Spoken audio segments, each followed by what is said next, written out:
আমরা যখন জিজ্ঞেস করি এখানে এসে যে দাদা মইদুলের বাড়ি যাব কোন দিকটা, বলছে মইদুল, আমরা ফরিদ মিদ্দা গো, মিদ্দা পাড়া। বলছে ও যে ছেলেটা পার্টি করতে গিয়ে মরে গেল ওই ছেলেটা। তো এটা ওর পরিবারকেও শুনতে হয়। তো এর ভার, এর ওজন যতটা, ততটা ভার ততটা ওজন আর কোনো বিষয়ের হয় না। মইদুলের মা মঞ্চে উপস্থিত আছেন, কাঁদতে কাঁদতে মইদুলের ছবিতে বার কয়েক চুমু খেয়েছেন, চোখের জলে ফুল দিয়েছেন।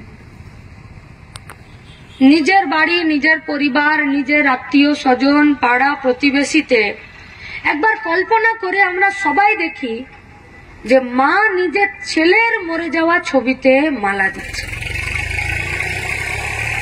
এটা যদি উল্টো হতো তাহলে সাধারণত এটা স্বাভাবিক হতো।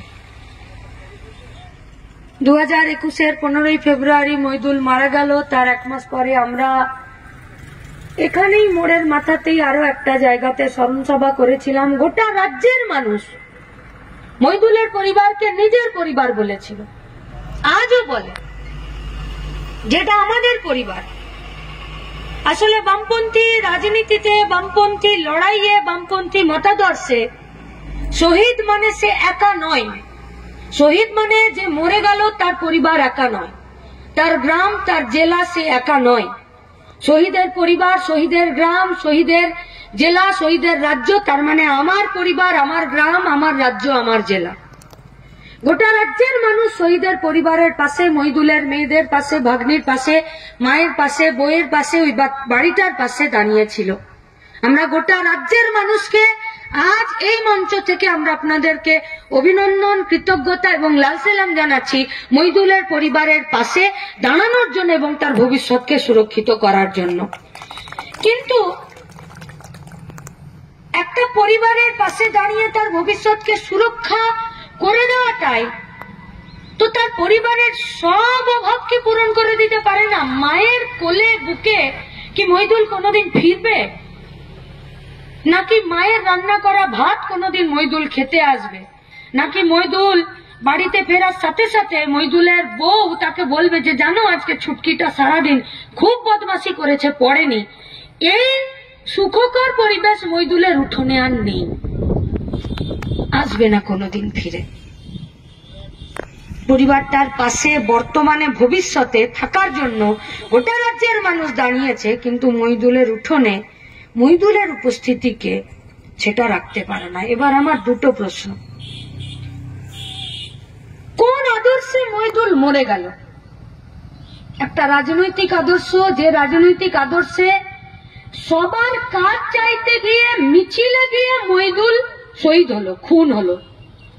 একটা আদর্শ, যে আদর্শ লড়তে শেখায়, যে আদর্শ আমাদের মতন ছাত্র যুবদেরকে সবার কাজ, সবার শিক্ষার জন্য রাস্তায় নির্ভীক হয়ে, ভয় শূন্য হয়ে, সাহসের সাথে একা হোক আর 1000 জন হোক বা 10,000 জনকে হোক, রাস্তায় ঝান্ডা কাঁধে দাঁড়িয়ে থেকে পুলিশের মুখোমুখি এগিয়ে যেতে শেখায়। এমন একটা আদর্শ, যে আদর্শ মইদুল নিজে চাকরি পাবে কিনা জানে না, কিন্তু মইদুল গোটা রাজ্যের সব বেকারের চাকরির জন্য লড়াই করতে যায়। এমন একটা আদর্শ যে আমি সামনে গিয়ে, এগিয়ে গিয়ে মরে গেলে আমার কি হবে সেটা ভাবতে শেখায় না। সেই আদর্শটা শুধু ভাবতে শেখায় যে তুমি কাজের জন্য এসেছো, কাজের দাবিতে লড়াই করতে এসেছো, এই লড়াইটাই তোমার আসল কাজ।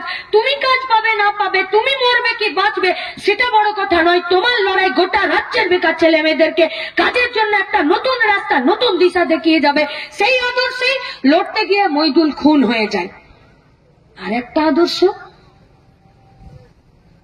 যে আদর্শ কাজের দাবিকে নস্যাৎ করে দিতে, খারিজ করে দিতে, বাতিল করে দিতে, কে কাজ পাবার অধিকার, কাজ পাবার দাবি না তো অধিকারকে তুমি দাবি করতে পারো, নাকি এই কাজের দাবিটাকে তুমি নিজের চোখের সামনে রাখতে পারো, বলতে পারো। এমন একটা আদর্শ, যে আদর্শে তোমাকে সামনাসামনি কোনো উত্তর দেবে না, যে আদর্শে তোমার সাথে সামনাসামনি কেন তুমি কাজ পাচ্ছ না, কেন তুমি বেকার সে কথা বলতে দেবে না। তোমার সাথে আলোচনা করবে না, তোমার প্রশ্নের উত্তর দেবে না। এমন একটা আদর্শ প্রয়োজন পড়লে তোমার বাড়িতে পুলিশ পাঠিয়ে ছাদ থেকে ঠেলে ফেলে খুন করে দেবে। এমন একটা আদর্শ যে আদর্শে তোমাকে পিটিয়ে সোজা করে দেবে কিন্তু তোমাকে কাজ চাইতে দেবে না। এমন একটা আদর্শ যে 16 জন পুলিশ মিলে একটা ছেলেকে নির্মম ভাবে 7-8 মিনিট ধরে পিটিয়ে তাকে রাস্তায় ফেলে দেয়। তাহলে বিচার, সিদ্ধান্ত আর ঠিক ভুলের বিচার আপনাদেরকে ঠিক করতে হবে যে কোন আদর্শটা ভালো, যে আদর্শটার জন্য মইদুলকে রাস্তায় নামতে শেখায় সবার কাজের দাবিতে, নাকি যে আদর্শটা মইদুলের দাবিকে বাতিল করে দিয়ে, খারিজ করে দিয়ে পুলিশ পাঠিয়ে 16 জন মিলে 7-8 মিনিট ধরে লাগাতার পিটিয়ে দিয়ে ছেলেটাকে খুন করে দেওয়া হয়। কোন আদর্শটা ভালো?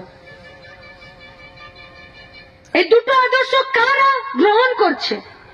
যে আদর্শটা কাজ খুঁজতে যাচ্ছে, যে আদর্শটা কাজ খুঁজতে গিয়ে আরো বেকার ছেলে মেয়েদেরকে একসঙ্গে যোগ করছে, সেটা বামপন্থী আদর্শ। আর একটা আদর্শ, যে আদর্শটা আজকে এই গোটা সময়ে শুধু তুমি কাজ চাইতে পারো না, তুমি পেটের ভাত চাইতে পারো না, তোমার কাজ আছে, তোমার চাকরি আছে কি না আছে আমি জানি না, শুধু পঞ্চায়েতে লুট করার জন্য হাতে ডাং ধরো আর দারুর বোতল ধরো, তাহলেই চলে যাবে। সেই আদর্শটা হচ্ছে তৃণমূল বিজেপির আদর্শ। এই আদর্শের বিরুদ্ধে আমাদের আদর্শের লড়াইটা, তাই আমরা মইদুলকে স্মরণ করছি। আর তার জন্য আজকে চোরকোলা গ্রামেই আমরা এই স্মরণ সভা করেছি। কতদিন ভয় পেয়ে মাথা নামিয়ে থাকবো?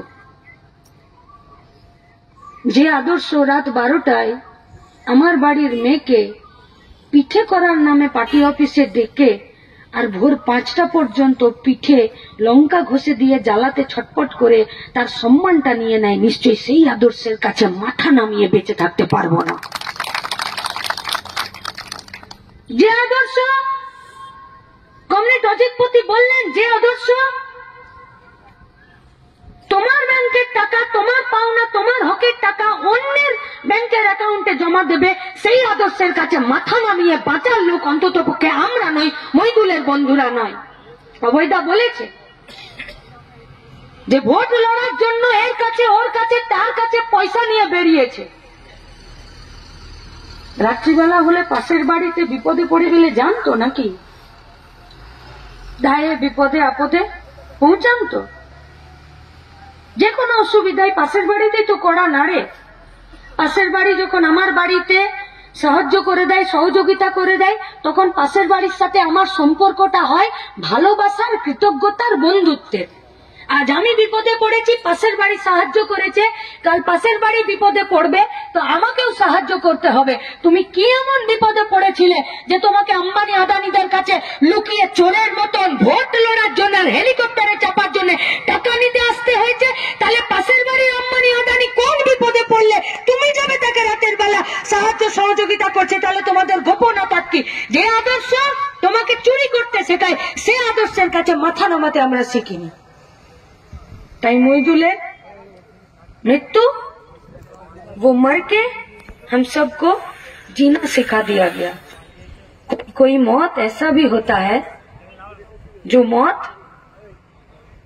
পাতার তলে, কাগজের তলে, খবরের কাগজের তলে, ঘরের আড়াচে ছবিতে একটা মালা দিয়ে শেষ হয়ে যায় না। কখনো কখনো কোনো কোনো মৃত্যু বাকিদেরকে বাঁচার রাস্তাটা দেখিয়ে দিয়ে যায় যে বাঁচতে গেলে এই রাস্তাতেই হাঁটতে হবে। মইদুলের মৃত্যু সেই বাঁচার রাস্তা আমাদেরকে দেখিয়ে দিয়েছে। আমরা আপনাদের কাছে প্রশ্ন করতে চাইছি, এই কতুলপুর, এই ব্লক 150টা এমন পরিবার আছে যে পরিবারের 50 বিঘের কাছাকাছি জমি, বর্গার মাধ্যমে পাওয়া জমি, যে জমি ফিরে লুট করে নিয়েছে এখানকার শাসক দল তৃণমূল, কেয়ার অফ বিজেপি, মাথায় হাত বিজেপির ছিল। বিএলআরও অফিস এর সাথে 60 ঘাট আছে। শুধুমাত্র কতুলপুর ব্লকের 150টা পরিবার বর্গাতে যে জমি 50 বিঘে পেয়েছিল, সেই জমি আজকে বিএলআরও কে ব্যবহার করে সেই জমি ফিরে কেড়ে নিয়েছে তৃণমূল বিজেপির নেতারা। কারণ অজিতপতি বলেছেন যে কে তৃণমূল কে বিজেপি বোঝা মুশকিল, पलक झपकते जो पहले तृणमूल था वो पलक झपकते ही बीजेपी हो गया। और आज भी तृणमूल कांग्रेस যে তৃণমূলের 42টা আসনের ক্যান্ডিডেট ঠিক করেছে, তার মধ্যে 3টে সিটিং বিজেপির এমএলএ আছে। যারা এখনো 2 বছর বিজেপির এমএলএ থাকতে পারে তারা এখন তৃণমূলের লোকসভার ভোটে প্রার্থী হয়ে গেছে। তাহলে এই জমি কারা কেড়ে নিল? বিএলআর অফিস করছেটা কি? জমির যে মিউটেশন হচ্ছে, রেজিস্ট্রেশন হচ্ছে, সেই জমিটা যে বর্গাদারের ছিল সেই জমিটা কার কাছে চলে গেল? সেই জমিটা কি সে বিক্রি করে দিল? সেই জমিটা কি সে পেল? আমরা আজকে আপনাদের কাছে বলতে চাইছি, সন্ত্রাস করে কখনো মানুষকে মাথা নামিয়ে তাদেরকে বেঁচে থাকার মতন গরু ছাগল কুকুর ভেড়ার মতো রাখা যায় না। সন্দেশখালীর মা বোনেরা বলে দিয়ে গেছে, জমির অধিকার মানে মানের অধিকার, জমির অধিকার মানে প্রাণের অধিকার। আমরা যদি কেড়ে নিতে পারি তাহলে কতুলপুরও কাটতে পারে। কতুলপুরকেও বলছি, ওখানকার সব নেতাগুলো আজকে জেলে চলে গেছে, আর যে নেতাগুলো এখনো এলাকায় ঘোরাফেরা করছে সেগুলোকেও আর কিছুদিন সময়ের অপেক্ষা সব কটাকে খুঁটোতে বাঁধা হবে। আর এখানকার যারা জমি মাফিয়া, যারা জমি কেড়ে নিচ্ছে, আপনাদেরও জমি ফেরত পাওয়ার জন্য ডিওয়াইএফআই, এসএফআই সহ লাল ঝান্ডার কমরেডরা নেতারা আপনাদের সাথে থেকেই দাঁড়াবে। শুধু মাথাটা উঁচু করে বাঁচার মতন সাহস করুন। কতদিন থাকবেন মাথা নামিয়ে? কমরেড অজিতপতি বলছিলেন যে ওদের ছবি দিয়ে সব কাগজের নামের তালিকা তৈরি করেছে।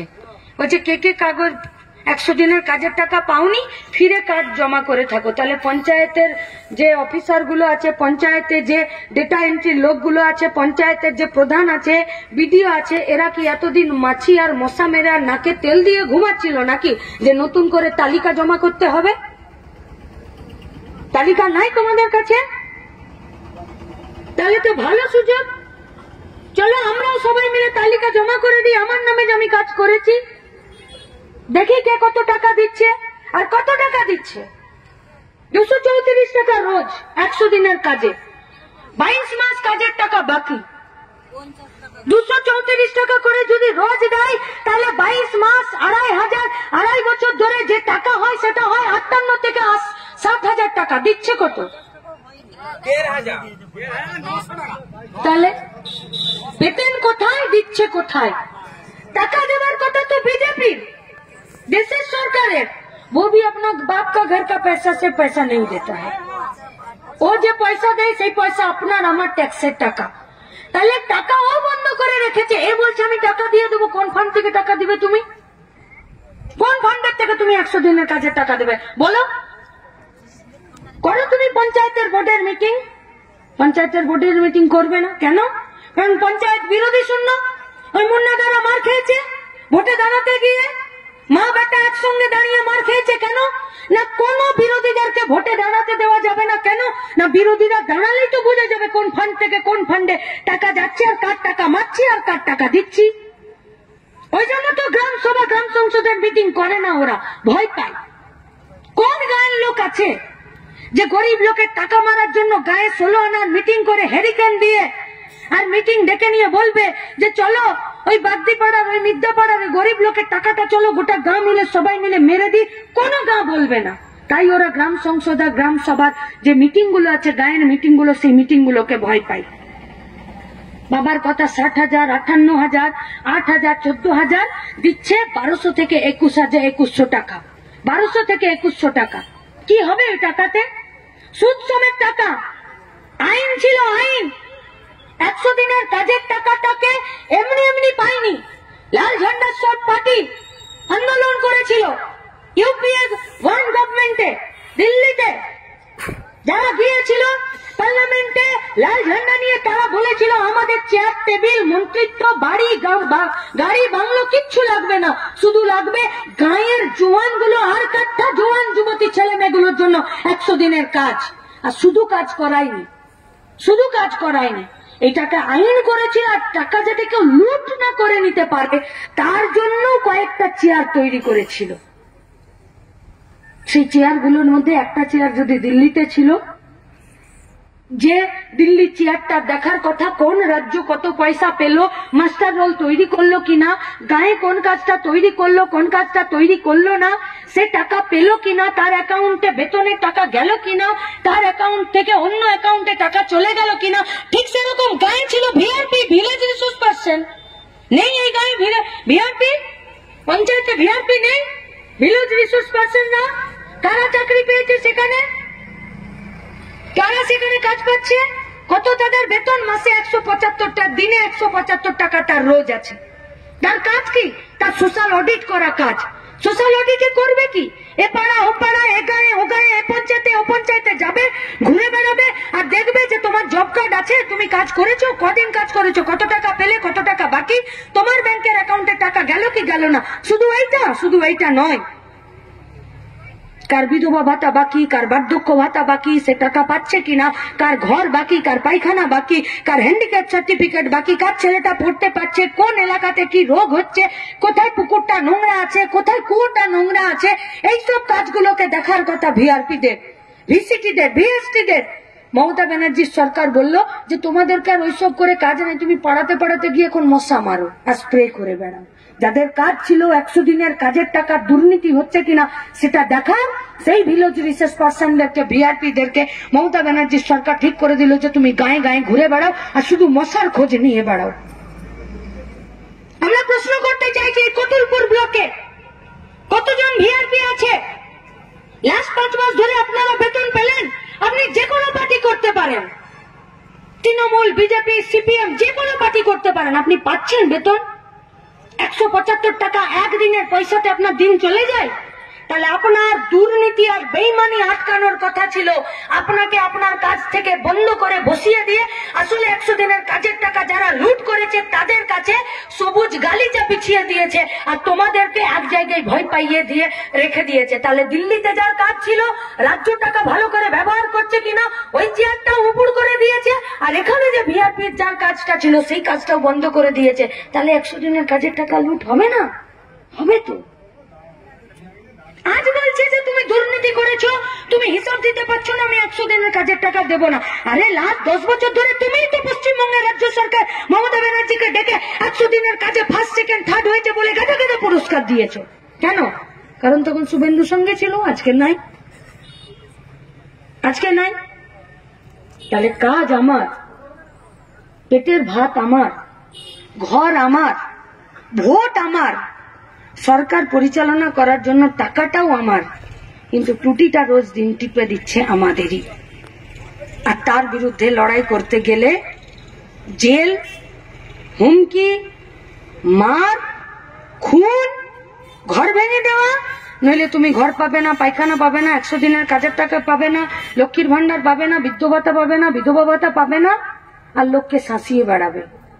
আসলে ওরা নিজেরা ভয় পায় বলে অন্যদেরকে ভয় দেখায়। তাই আপনাদের কাছে আমাদের আবেদন, মইদুলের স্মরণ সভাতে, মইদুলের দেখানো রাস্তাতে গোটা রাজ্যের মানুষকে ভয়ের বাইরে, ভয়ের বিরুদ্ধে সাহসের সাথে রাস্তায় দাঁড়িয়ে থেকে লড়াইয়ের জায়গায় নিয়ে আসার জন্যই শপথের সমাবেশ, শুধু স্মরণ নয়। মইদুলের মায়ের কাছে শুধু 15ই ফেব্রুয়ারিটা মইদুলের স্মরণের দিন নয়। যার বেটা যায় সে জানে 24টা ঘন্টায় 3600 সেকেন্ডে প্রত্যেকটা সেকেন্ড হয় ছেলের স্মরণ সভা।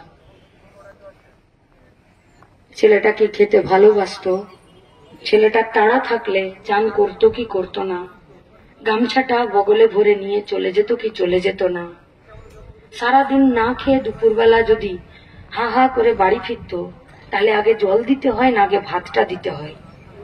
জামা কাপড়টা কাঁচা না থাকলে মাকে কেমন করে বকুনি দেয়, আর জামা কাপড়টা কাঁচা থাকলে কতটা প্রসন্ন মুখে, হাসি মুখে মাকে বলে, মা তোমার সব মনে থাকে, আমার জামাটা কেচে দাও। কোন পিঠেটা খেতে ভালোবাসে, কোন রান্নাটা খেতে ভালোবাসে, কোন বিছানাটাতে কোন চাদরটা পরিষ্কার ছিল, কোন জামাটা কোন বছর কেনা হয়েছিল, পঞ্চটিটা ছিঁড়ে গেছে বলে সেলাই করতে দেওয়া হয়েছিল। আর একটু বিয়ে বাড়ি কাজের বাড়ি পরে যেতে গেলে যে জুতোটা একটু ভালো করে কেনা হয়েছিল সেই জুতোটা একটু যত্ন করে পরিষ্কার করে ধুয়ে মুছে ঝেড়ে আবার একটা প্লাস্টিকে একটা কাগজের মুড়ে ঘরে যত্ন করে রেখে দেওয়া, বিয়ে বাড়ি কাজের বাড়ি যাবার আগে মইদুলের পায়ের আগে এগিয়ে দেওয়া, সেটাতে প্রতিদিন স্মরণের সভাই হয়।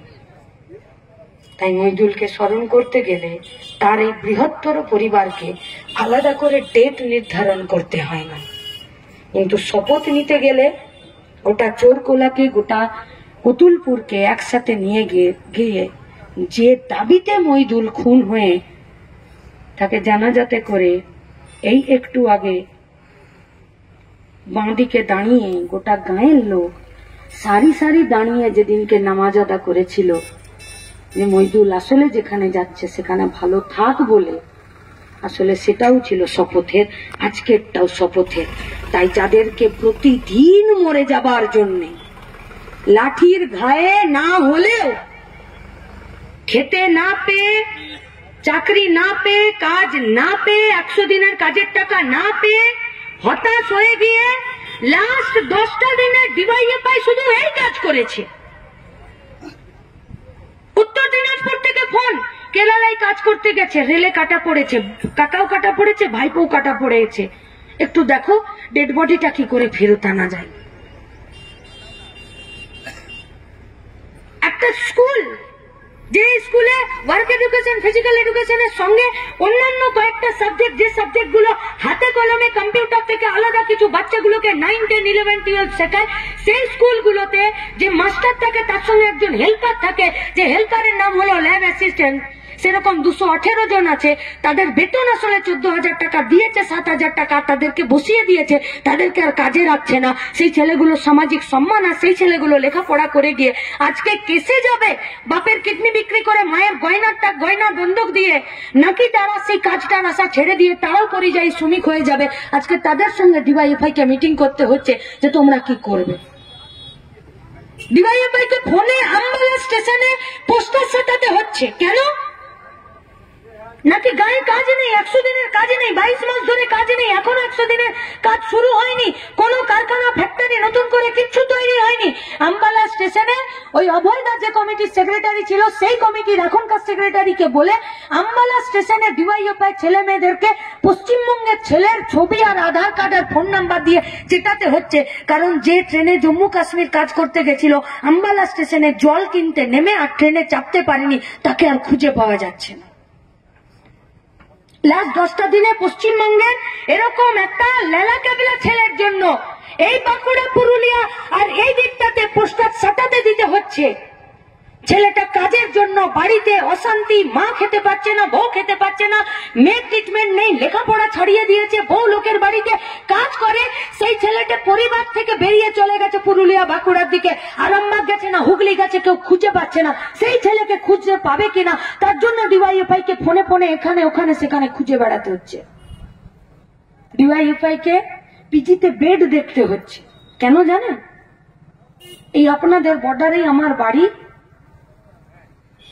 সেখানে ওপেন কাস্ট মাইন্স করে মাটির তলা থেকে কয়লা তুলে দিয়ে আর পাহাড়ের মতন উঁচু করে দিচ্ছে, আর সেখান থেকে বোল্ডারের সঙ্গে যেটুকু কয়লা আছে সেটুকু কয়লা বোল্ডার পাথর থেকে আলাদা করে পাথরটা ঝুড়িতে আর বস্তাতে নিয়ে 120 টাকা নইলে 150 টাকাতে এ বাড়ি সে বাড়ি বা কোনো কারখানার গেটে বিক্রি করে দিয়ে সংসার চালাতে একটা 25 বছরের ছেলে ওই পাহাড়ের নিচে বোল্ডার থেকে পাথর কয়লা আলাদা করছিল, আর উপর থেকে একটা বোল্ডার পড়ে গিয়ে তার পেটের উপর দিয়ে চলে গিয়ে নাড়ি ভুড়িগুলো সব এক করে দিয়েছে, ট্রিটমেন্ট হয়নি। পিজিতে একটা বেড পাওয়ার জন্য তার পরিবারকে সুপার থেকে শুরু করে ডাক্তারদের হাতে পায়ে ধরে আর গাঁ ঘরে কালেকশন করে শুধুমাত্র অ্যাম্বুলেন্সের ভাড়া দিতে হয়েছে 2 লক্ষ টাকা। আর এই ভিআরপি ছেলেগুলো যারা 175 টাকা করে বেতন পাচ্ছে তাদের 5 মাস ধরে বেতন বাকি। তাহলে যে ছেলেটার নাড়ি ভুড়িটা বোল্ডার চলে গিয়ে এক হয়ে গেল, যে ছেলেটা আম্বালাতে হারিয়ে গেল, যে ছেলেটা পুরুলিয়া বাঁকুড়ার এইদিকে বাড়ি থেকে রাত করে বেরিয়ে কাজ করতে এসে একটাকে খুঁজে পাওয়া যাচ্ছে না, যে ছেলেটা 14,000 টাকা বেতন ছিল 7,000 টাকাতে মুখ বুঝে 2 বছর 3 বছর কাজ করে আজকে সেই কাজটাও হারিয়ে ফেলেছে, আর যে ছেলেটা আজকে 175 টাকা ধরে কাজ, যার 100 দিনের কাজের টাকা যাতে দুর্নীতি না হয় তাতে পাহারা দেবার কাজ ছিল, আজকে তারও 5 মাসের বেতন নেই। এই হতাশাগ্রস্ত যুব সমাজ, যাদের শ্রম আর যাদের মেধা, যাদের বুদ্ধি এই গোটা দেশটাকে গোটা রাজ্যটাকে গঠন করার গড়ার কাজ করার ছিল, সেই ছেলেগুলো তো মরছে, একা তো মইদুল মরেনি। আজকে যদি মইদুলের দাবিতে, মইদুলের প্রস্তাবে, মইদুলের ঝান্ডা কাঁধে নিয়ে সবার কাজের যে দাবিতে সে লড়াইটা করতে গেছিল, সেই লড়াইটার সেই দাবিটার প্রতি যদি দুটো সরকার আমাদের সাথে কথা বলতো আর যদি বেকার ছেলে মেয়েগুলোর কাজ দিত, তাহলে মইদুল তো মরতো, কিন্তু বাকি এই 9টা ছেলে মরে যেত না। তাই মইদুল ওই বাকি ছেলে মেয়েগুলো যাতে মরে না যায় তার জন্য সবার আগে নিজের প্রাণটা দিয়েছে। পরিবারটা খালি হয়ে গেছে, কিন্তু রাস্তাটা আমাদেরকে দেখিয়ে দিয়ে গেছে যে আরো অসংখ্য আপনার বাড়ির বা আমার বাড়ির ছেলে কবে খুন হয়ে যেতে পারে, কবে মরে যেতে পারে, কবে নিরুদ্দেশ হয়ে যেতে পারে, আমরা কিন্তু কেউ জানি না। তাই এই সময়ে যে রাজনীতির লড়াই, যে আদর্শের লড়াইটা, সেই লড়াইটা এবার সিদ্ধান্ত আপনাদেরকে ঠিক করতে হবে। যে আদর্শ ওই বাকি 9 জনকে মৃত্যুর মুখে ঠেলে দিচ্ছে, যে আদর্শ আপনাকে মাথা নামিয়ে বাঁচতে বাধ্য করছে, যে আদর্শ আপনাকে সাহস করতে মানা করছে, যে আদর্শ আপনাকে পেটাচ্ছে, সেই আদর্শের কাছে আপনি মাথা নামিয়ে দেবেন, নাকি মইদুলের আদর্শে রাস্তায় দাঁড়িয়ে থেকে সবার কাজ, সবার পেটের ভাতের জন্য লড়াই করবেন? তাহলে সেই লড়াইয়ে মইদুলকে আমরা আমাদের পরিবারেরই একজন ছেলে করে পেতে পারি, আর মইদুলের পরিবার আমার পরিবার, ফলে সে পরিবারের পাশে গোটা রাজ্য যেমন দাঁড়িয়েছে, সেরকম আগামী দিনেও সেই পরিবার আমাদেরই পরিবার, এই পরিবারের সাথে গোটা রাজ্যই একসাথে থাকবে। কিন্তু লড়াইটা কতুলপুরের মাটিতে, কতুলপুরের বুকেই আলাদা করে লড়তে হবে, যে লড়াইয়ে গোটা রাজ্যের মানুষ আপনাদের সাথে থাকবে। সেই লড়াইয়ে সামিল হবার জন্য আপনাদের সবাইকে আহ্বান জানিয়ে মইদুলের স্মৃতির প্রতি আরো একবার লাল সালাম জানিয়ে আমার কথা শেষ করছি। কমরেড মইদুল ইসলাম মিদ্দা, লাল সালাম। কমরেড মইদুল ইসলাম মিদ্দা, আমার রায়।